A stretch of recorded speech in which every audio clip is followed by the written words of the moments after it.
And I would say if you're listening to this, that's the real thing to pay attention to. It's great for us to talk about global economy, and all of those things have an effect. But what really matters is your microeconomy, like what's happening, for our customers and how are they responding. This is the PMP Industry Insider Podcast. Hey everyone, welcome out to the episode of the PMP Industry Insider Podcast, where we take a look at what is changing in the pest and lawn industries, and we take you to the front lines to those that are driving those changes. I'm Donnie Shelton, owner of Triangle Home Services, which has Triangle Pest as well as Triangle Lawn, my two favorite companies, I might add. And with me this morning, and we are recording in the morning, is the guy that requires no introduction, but we will anyway. Dan, would you like to say good morning, introduce our sponsors, talk about our peer groups and our topic and our very special guest? You got all that? Yeah, I got it. Let's see. Working on my outline here. Very good. Good morning, Dan Gordon, PCO Bookkeepers, M&A Specialists. We specialize in CFO services, bookkeeping services, tax services, and exit planning services for the PMP and the lawn care operator. That's what we do. Let's see. Our sponsors, if you are interested in marketing for either pest control or lawn care, Coalmarch, they offer marketing services designed for pest and lawn care companies. If you're looking to grow, they can help you get there. Learn more at coalmarch.com. PestSure, if you're looking for insurance, and that is a hot topic for all, for the pest control industry. It's tailor-made for the pest control industry. These guys understand the risks of the business and the coverage that you need. It's PestSure. Learn more at pestsure.com. And new for this year, and we had Ray on last podcast. So it's a Voice for Pest, which is the pest management industry leader in designing and implementing unparalleled voice solutions for PMPs of any size, coast to coast. Learn more at voiceforpest.com/podcast. And most importantly, and we are looking for a couple of lawn care guys to round out one of our groups. If you're interested in joining a peer group, which we highly recommend, and you can go back to episode 136 and listen, and you can hear David Billingsley talk about peer groups and what we do and whatnot. If you're interested in peer groups, or just get in touch with us. Let's see. So today, it's interesting. I listen to a bunch of podcasts outside the industry and everything else. And, What? Yeah. Whoa. Really? I do. Okay. Yeah. When I walk the dog at 5 in the morning, I need to, I need to listen to something. And some of them are really upbeat, and it depends on what you're doing. Like golf. So you can't be downbeat. Well, you can, but then some of them are just like negative, right? And those are the ones that are always current events. Like the sky's falling. Doesn't matter where you are, or what time of year it is, or who's the president. The sky's always falling, right? So, and then I listened to a couple of podcasts that are very upbeat. Now, I got to tell you, we did one on inflation. We did one on tariffs. And that's pretty downtrodden, right? And today we're going to do one on recession. So we're going to have the hat trick of negativity. But I think it's very, very important that we address this. Yeah. We don't know whether we're in a recession. We don't know whether we're going to go into a recession. We haven't had a recession in a very long time, and it's a natural part of economic activity to go into recessions periodically. So whatever you think, whatever your politics are, it's not that far-fetched for us to go into a recession. And if depending on what's going on in Washington week by week, one week you're like, we're definitely doing it. The next week, maybe not. But anyway, I think we need to address the situation. For sure. And we've had this discussion before. I don't remember, last year at the beginning of the year, we were like, man, this is totally going to happen. Remember when we were talking about that, and it kind of didn't happen. There was a little bit of a dip, but nothing crazy. However, let's start with the basics first, Dan, and let's talk a little bit about let's define what a recession is. And we're not trying to insult anyone's intelligence, but I always think a good conversation starts with getting very clear on the terms. And so, So, um, a recession is a significant decline in economic activity that lasts for more than a few months. It's a normal part of the business cycle, but it can have widespread effects on individuals and businesses. While we aren't there just yet, we should be ready if the R word becomes a short-term reality. And then some people will define it as negative GDP for 2 quarters or more, but others just it's more of subjective. But so basically, it's a decline in economic activity for a period of time. That's what right. recession is. Yeah. Right. So in simple terms, basically the economy shrinks instead of grows. Businesses sell less, people buy less, and overall production goes down. And you're right, Dan. The thing I've always heard is it's 2 straight quarters of GDP decline. That's the common rule. Although I think there's a lot more that goes into trying to figure out what that is. I think the main thing here is there's two things that kind of put a couple red flags in my brain. And one of the reasons I wanted to do a podcast on this, number one is this past weekend, as of this recording, big news, big news from Warren Buffett, which was he's retiring. Did you see that? I did res I did see it, and his buddy Charlie Munger died maybe 6 months ago, Whoa, hang and on. he was like the You same did say a age. negative podcast, but hang on now. We're Yeah, not going yeah, that far. Yeah, yeah. yeah. Well, but I'm thinking that Warren's feeling lonely up in that, up Yeah. in that Listen, ivory tower. you got to have a lot of respect for that guy because he got out of the market before we just had this big sell off that happened because of the tariffs, which was, in my mind, was a master move. But he's retiring. But one of the things that he said in his little update conference there, where he got all the shareholders together, was that the worst is yet to come, and the reason is because of the lack of activity, maritime activity. That's one thing. The other one is that we've seen slowing in the GDP. In fact, I think we had negative GDP for the first time in a really long time. So it's like, is a recession coming? What are the current economic indicators?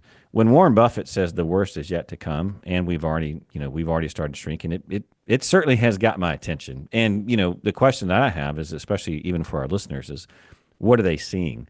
And I only have one data point, which is Triangle. Dan, I'm sure you got many, many more, with the Pest Mhm. index and those types of things. But let's talk about the economy right now. And let's start with inflation. Right now, and again, this is like looking at Bureau of Labor Statistics or whatever.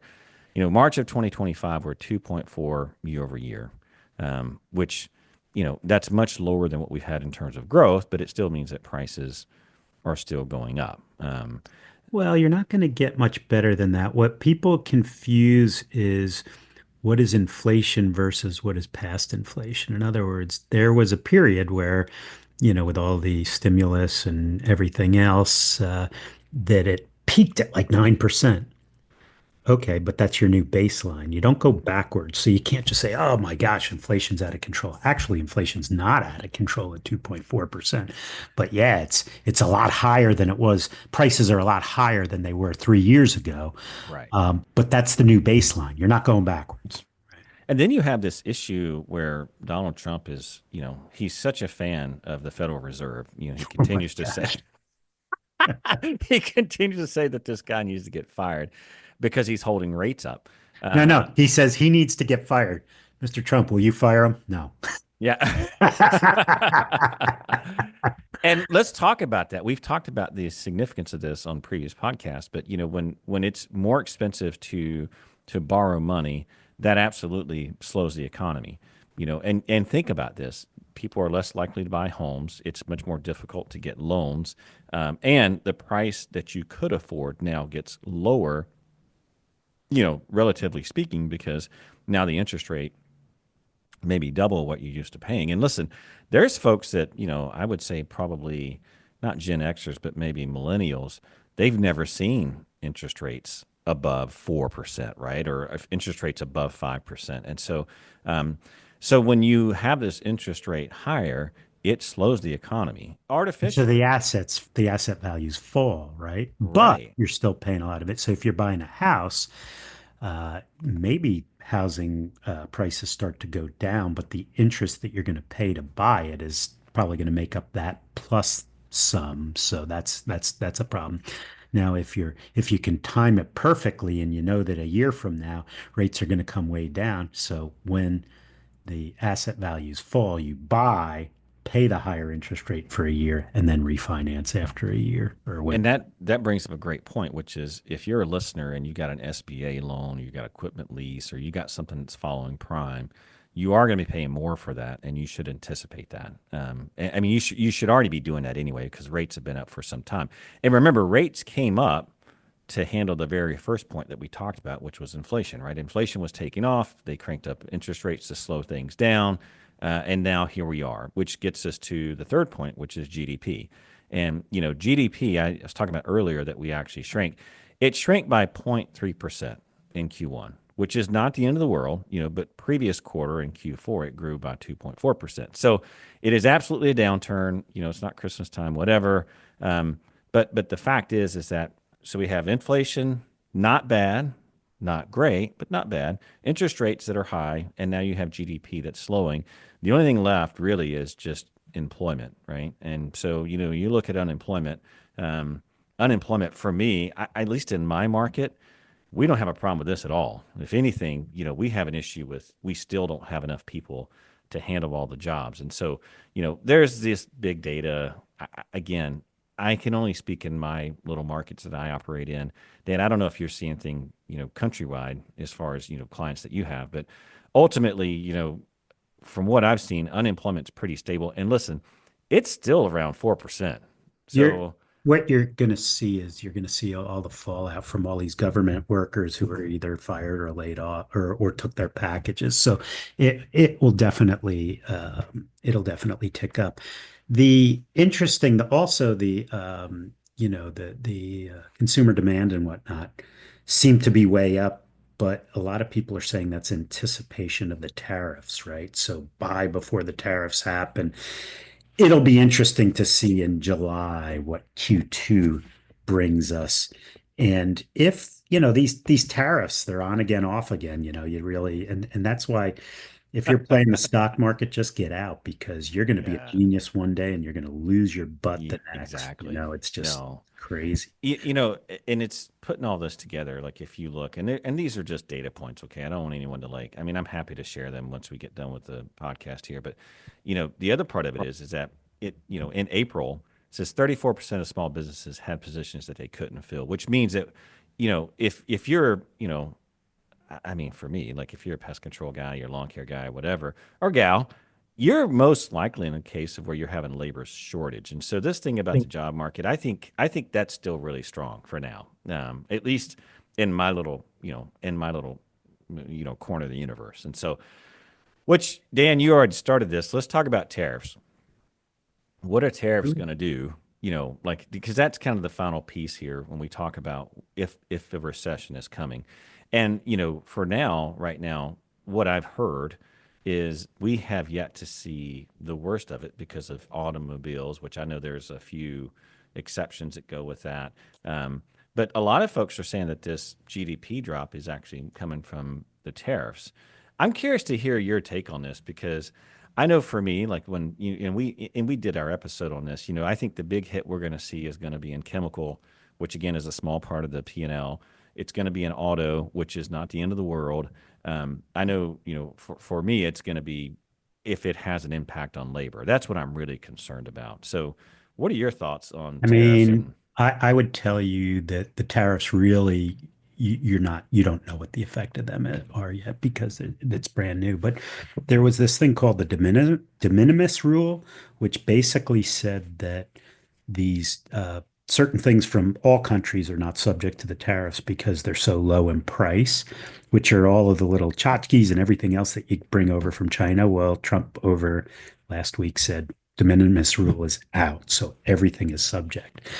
It's kind of interesting because it's a game of cat and mouse. Are we going to hurt our economy and then try and drive the Chinese into doing whatever it is that we want?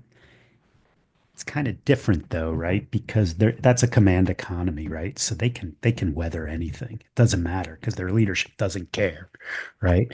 You start doing stuff like that here, and you're going to have blood on the streets, you know. Yeah, it's So going to be it'll be interesting. interesting, you know. And I don't want to rehack what we talked about in the tariff episode, but I think it is. I mean, listen, Warren Buffett in his update, he was very critical of the tariffs. He said, "Hey, Yeah. listen, tariffs are not, they're not a tool for economic policy," and he was advocating that they be pulled. At the same time, I fully understand the argument that we've been getting the short end of the stick for many years, and there absolutely needs to be a a realigning of policy. The question is that and I'm not advocating either way. Is that the best way of going about doing that? Would it have been better to kind of go? And is this going to get us? I mean, the real question is this going to pull us into a recession? Um, I don't know. I mean, for me, I mean, is it going to be a recession? I hate to say that it is or it's not because I know just as soon as I say it's not going to be, there'll be one. And as soon as I say there's going to be one, then there won't be one because I did that before. There's we haven't had one in so long, or we had an artificial one from COVID real quick. And then we also have an artificial one because of tariffs. But have we had a natural recession in a while? We haven't. And it might be a good reset because, like you said, these millennials and whatnot, right? So it's funny because, I've got a bunch of young people working for us at PCO Bookkeepers, and they're in their early 30s and looking to buy homes. And the price of these starter homes blow my mind. Like, there's no I way know. I that know. you're coming out of college with, you know, a college debt and that you're paying between $500,000 and $1 million for your first house. That's like, how does that happen, right? There's got to be a reset somewhere, you know? I have a funny story. When I bought my first home, and I mean, I don't mind sharing this. I paid 200 grand for it, and I remember my folks thought I had gone Lost loony, your and that mind. I was going to be bankrupt within 3 months. They lost their mind when I told them the price of the house. Yeah. So I don't know if it's anything new. um, so let's talk a little bit about. Okay, so we talked about what a recession is. We've talked about kind of the key indicators that are kind of throwing the lights that this could absolutely be the case. Now let's talk about what does that do to a pest control business and Well, or a let's lawn care just business. really, so there's a bunch of cause and effects, right? So, and then, so you got to look at those, and then you got to look at pest control is a terrific industry, right? When the economy's humming and all these high tech companies are, killing it and whatnot, we're just there. We're doing okay, but we're not, you go, geez, I would rather be in crypto or .com in the 90s or whatever than pest control. But yeah, but pest control just, it just moves along and it not that it doesn't get affected, but it doesn't, we don't see companies doing less sales if they're set up properly. Companies don't go backwards in pest control because Yeah. of the recurring nature. But so what is it that can trigger these recessions? And if it's a quick jolt like tariffs, COVID, uh, some sort of world event where oil prices just totally spike, that kind of thing. So it'll increase unemployment. And the pest control industry operates well when the economy is just kind of, in the center, right? If it's too good, you can't find people to work for you. If it's too bad, your customers can't afford your services, right? Mhm. So, and I don't think that we're going into, people aren't going to be selling apples on the corner, no matter whether we go into recession or not. So, you know, so that's one of these things that cause and effect. You got to watch that.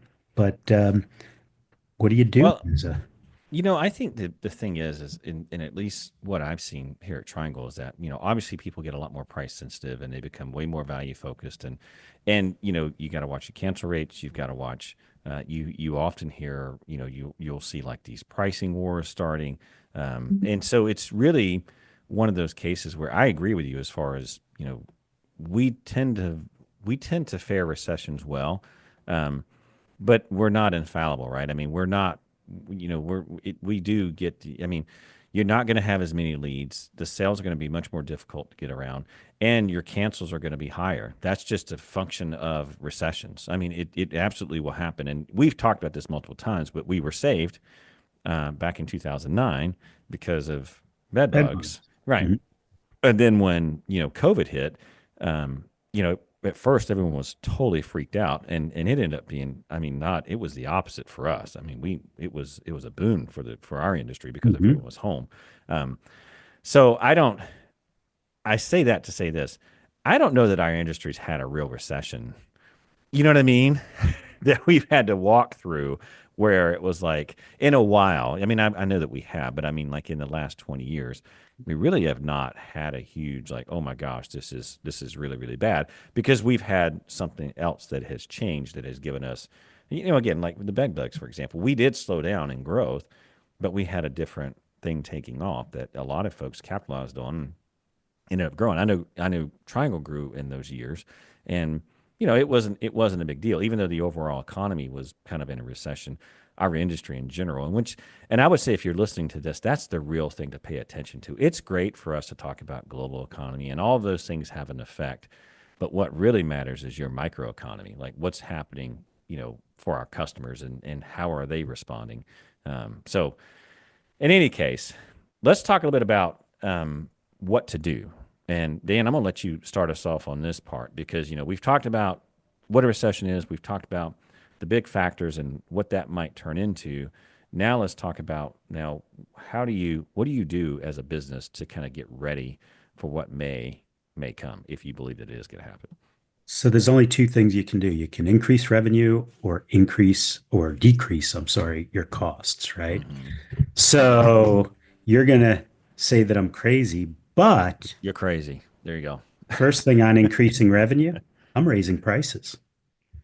Oh, Raising prices uh huh. because the elasticity of our service is not that, you're going to be able to make more money on the increase of the price than you're going to lose customers, right?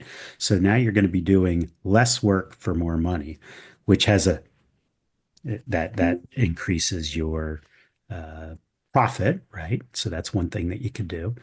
Or you could decrease costs by, just really hunkering down, optimize your routing, make sure that your vehicles are all maintained, outsource your bookkeeping, right sizing your staff.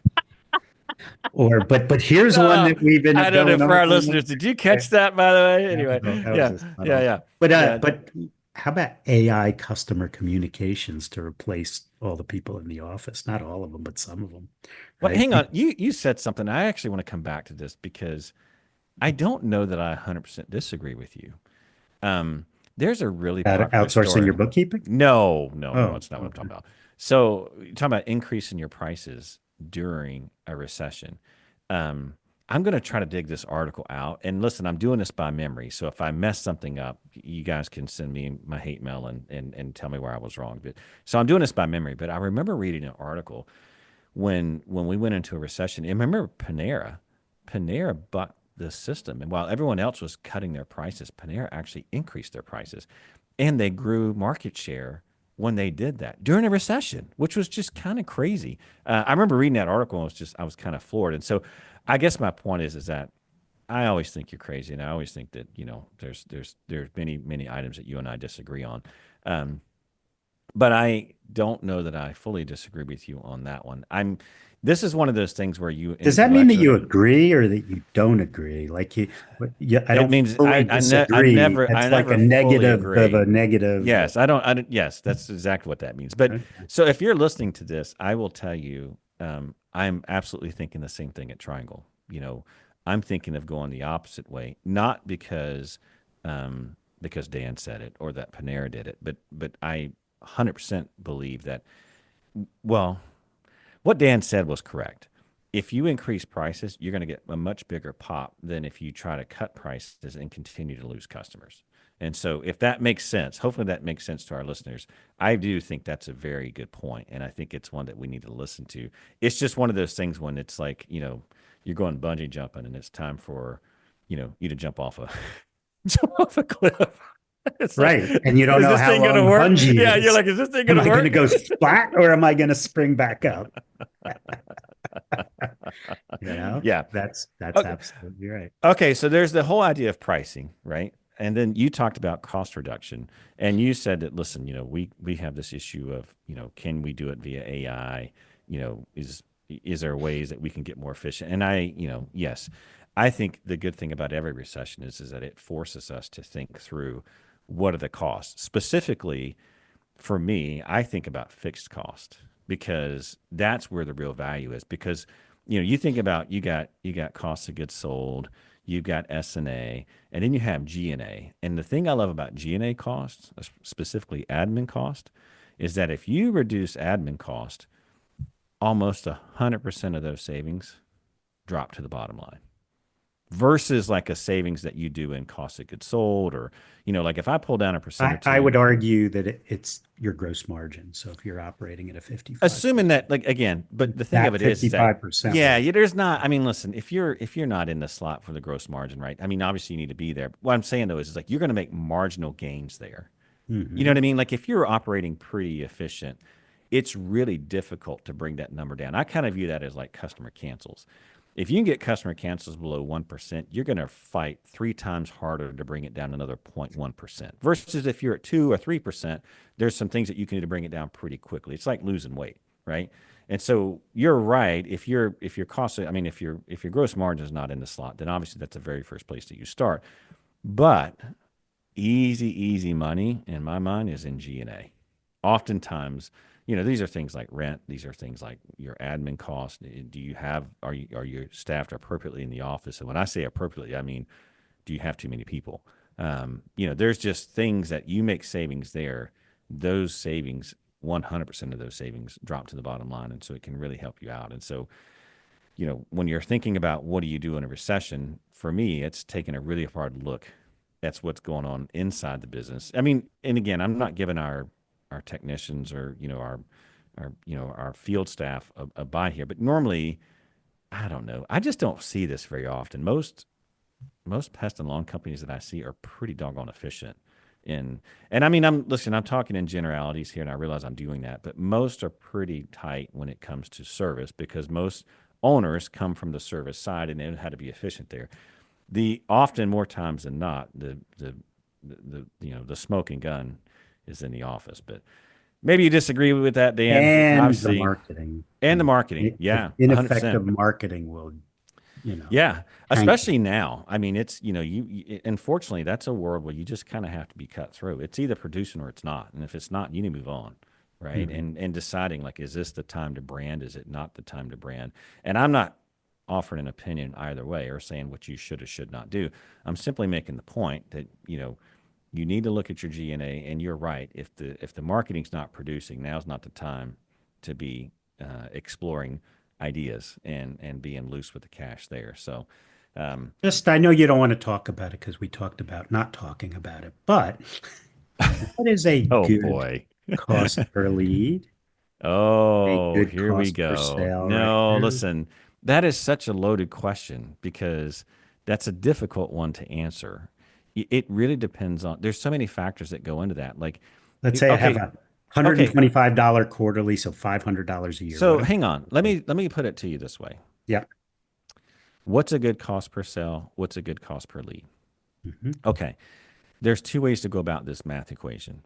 The first one is like you have to think about it growing your business. If you were going to buy a company, and Mhm. let's say you were going to buy a quality company, well then what's my cost per sale? Let's say you buy it at 3x.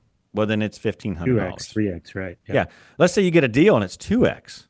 Mhm. And it's five. And by the way, the numbers I'm using here is average $500 per customer. Now I'm paying 1,000. Is that a good cost per sale? Some people be like, yeah, it's a great deal. You're getting 2x versus 3 or 4x. Now you have the bank to back you up, and so they're bankrolling that cash up front. So then let's bring it back to marketing. It really depends on what your what your cash position is and how fast and how far are you willing to go in order to grow the business. Some might say, well, it's 1x, so I'm willing to have a cost per sale of $500. Now, I will tell you, I'm not there because I have to Mhm. have money in operations. I Yeah. like to keep it around 3 to 350. if I can keep it around 3 to 350, I'm not going to make money on that customer first year, but I'm also not going to take a bath either. Now, if you've got a close rate of 50%, now that gets you cost per lead of 150. I will tell you, I don't have that right now. Right now, we're running in the high 30s, low 40s. And our close rate is a function of, and again, it all depends on the service, it depends on the time of the year, and so that's why when you ask me that question, I almost have too much data. I need to be dumber in that regard and just be like, give you a simple number, but it's just not that. So 30s and 40s. So you're saying Overall close rate now, not that, not residential pest. your Overall close rate. I close. Yeah, thought yeah, you yeah. meant, okay. Yeah, if you're talking about, standard, recurring pest, yeah, it's going to be in the mid 50s is what you want. That's a really good number. If you're in the 50s, you're fine. Hmm. And listen, if you're up in the 80s and 90s and you're feeling great about yourself, I don't know that I would be feeling it. That means your prices are too low or you're lying. But anyway, and if you're down in the teens, right? You're down in the teens and 20s.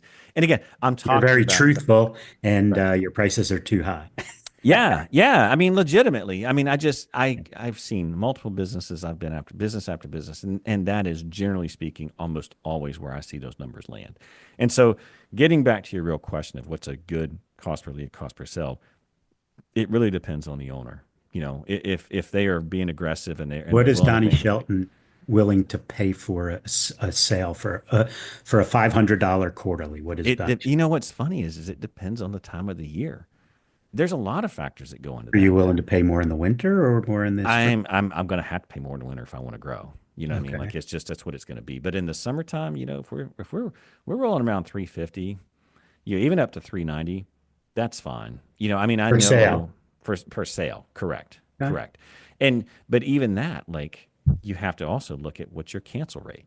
Right. If you've got a massive cancel rate and everything's going out the back door, well, then you know what? Pull your marketing back. Get your ops and you know what I'm saying? Like because Yeah, all you're that, doing is yeah, just turning dollars. And turning. so you ask loaded questions that are not very easy to answer. What's the attrition rate going to be? Yeah, and that's the real question, right? When you look at pest, if you're running one and a half, like 1.5% a month, which is going to give you roughly 18% for the year. That's not a fantastic one, but that's one that I would be willing to like, okay, we're going to invest in marketing. If you're anything above that, I would really think about like, you know what, we're going to take a year and we're going to figure out why we're canceling so much. We're going to fix it. And then after that, then we're going to pile money into it. Because otherwise, what's going to happen is that you're just going to, all you're going to do is just wash that money Well, let me away. ask you a question. I don't know whether they have it in North Carolina, but I have a client in New Jersey. They have this spotted lantern flies, right? Which is, the bug of the year. It's Yeah. a Oh, year. yeah. Yeah. But there are guys who are creating these programs around them. What would you be willing to accept as a an attrition rate for something that is gonna it's peaked and maybe it's on its way down? I don't know whether it is yet, but should the attrition on those be higher than your normal quarterlies? I think so. I mean, listen, at the end of the day, you can't forget the core of the business. The Hmm. core of the business is recurring. Okay, Donnie's opinion. It's recurring pest services. Whether you're commercial or residential, we're almost all well, we are exclusively residential. You cannot forget the core, and sometimes it's easy to do, right? Because you say it best. We're in a boring business. It doesn't grow super fast. It's not super sexy, and it's a marathon. And then people get bored, and then they find something that's oh yeah, and then they pile it. Like you said, okay, well we know this pest is going out. How far do we go? I would say anytime that you're taken away from the core to fund that, you need to stop and reflect and be like, is this really strategically the best thing, not only for money but for time as well? And so that's my answer. I know it's not very specific, but without numbers, it's hard to put it. I would just say in general, I would pay attention to the core. I would make sure that the core is healthy and really try to minimize distractions from the core. And if I've still got stuff left over after that and I've got play money and I want to go to the poker table, great. No problem, right? so, No, no, uh, right, you're right. yeah. Huh? So, all But right, let's talk about one during last. during a recession is not the time where you bet big at the No, poker. no, it is not. Absolutely not. You protect the core. You want to live Protect. to see another day, so you're playing playing defense in a big way. right? Okay, so I'm going to say something a little provocative as well. Really? Dan said, raise your prices, price increase. I'm going to tell you, don't go dark in marketing. There is a temptation that when the economy starts to sour, we're just going to batten down the hatches. And look, we hammered this home when COVID happened. Um, Listen, there are some really good deals, and there's some great opportunities when the market goes south. Is of course don't go to the poker table, but be strategic and still double down on high ROI channels. Meaning, like if digital marketing is working, go big on it. If you can do things with existing customer marketing, do it. Right. If there's things that you can do with reviews, do it. My point is like, don't put yourself 5 and 6 years behind because you decided I'm scared and I'm just going to save all that money. Like you should never stop marketing. You should just be more strategic. And so, you can trim, your low value marketing, get rid of it, but certainly don't stop it. So, I would just make sure that I would go back through my marketing, what is really producing and what's not, and just be ruthless. And if it's not producing, you get rid of it, but don't stop. So, make sense? But is that because you're expanding your customer base? Is that because you're maybe taking some of your competitors, making a bigger splash in the market? Or is it because you're getting your name out there? Because I would argue that digital It's marketing all doesn't three. get your name out there. Digital marketing is direct response, boom, laser. I disagree with Is that it one. really branding? You know? Yeah, I disagree with that because listen, digital marketing is a big umbrella. There's things that you can do as far as OTT. There's things that you can do as far as like, social marketing. There's Mhm. still things that you can do that are pretty cheap that get your brand out. Okay, I guess pay per click is a better Yeah, word. yeah. Okay. Now, if you're saying that, yes, I Yeah. agree. And Okay. if that's not, if you've got a crazy, so when I say digital marketing, that's kind of all of those Everything. things in that Yep. umbrella. But pay per click specifically, yeah. If it's not performing, then pull it. You know what I'm Yep. saying? And I don't say come completely off, but I would certainly get more strategic for sure, for sure. So, okay. And then the next thing I would say is, if a recession does happen, is that you've got to figure out a way to, as far as your team, make sure that one, sometimes people say, well, retention, recession's coming, my people are going to stay right where they're at. Well, that is until the economy takes off again. You know what I'm saying? So don't get this perspective.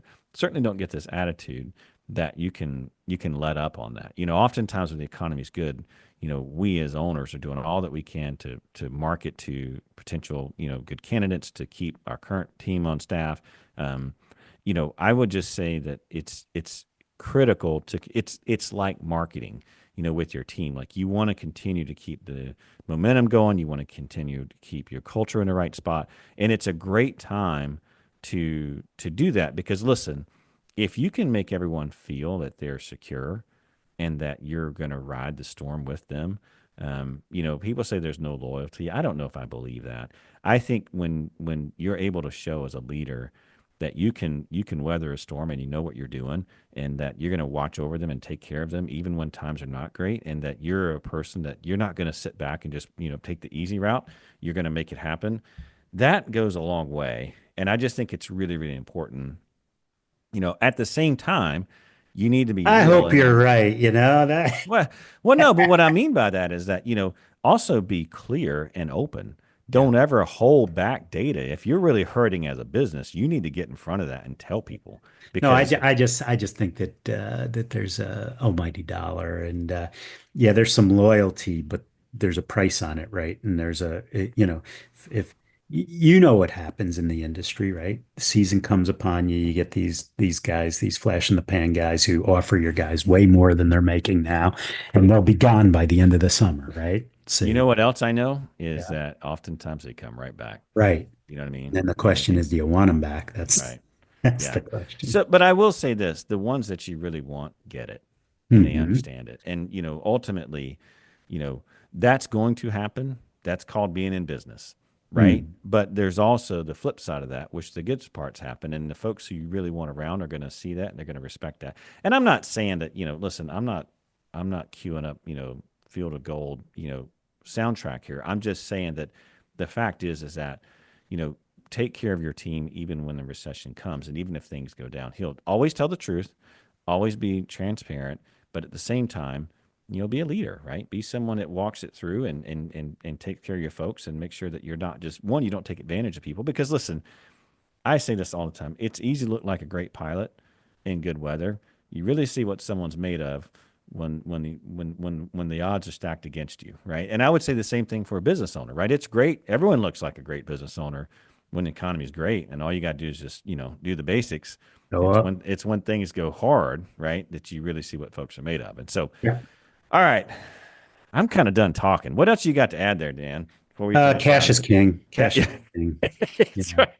Yes, that is Build such a great cash point. reserves. Yes. Watch yes. your AR. Correct.